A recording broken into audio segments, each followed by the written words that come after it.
Good morning, Raiders. Welcome to the last week in September. Let's get right to the forecast and see what's going on out there. So there's a low pressure system approaching from the west that may spark off some well-needed rain later on this week into this weekend. It looks like that will set up off the coastline, which could wrap in some moisture, but we'll just have to see. It's been a really dry trend. You can see with the grass behind me how dry it has been here in eastern New York.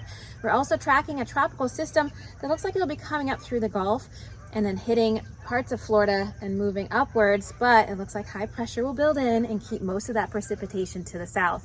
Now, on Sunday, we did welcome in the first day of fall. It was the autumnal equinox that began around 8 in the morning on Sunday. What that means is that the sun was directly overhead at the equator, and we had 12 hours of day and night pretty much everywhere across the entire world, because the north and south pole are just tilting off into space. Neither pole is tilting towards or away from the sun.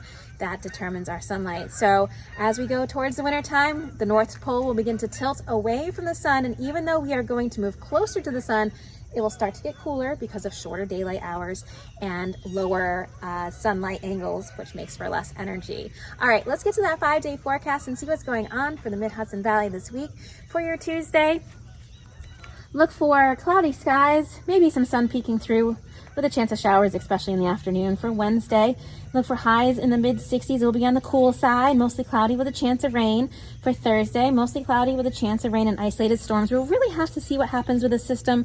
I've seen a lot of fluctuations in the data, so that will really determine what our week looks like. May have a rumble of thunder or two on Thursday. It'll be a little bit warmer with a high in the mid to upper 60s. For Friday, look for partly sunny skies, maybe a lingering shower or a storm in the forecast. And then for Saturday, look for mostly sunny skies with highs in the mid to upper 60s. All right, Red Hook, that's all I have for you today. Thank you so much for tuning in, and I'll see you again here next week.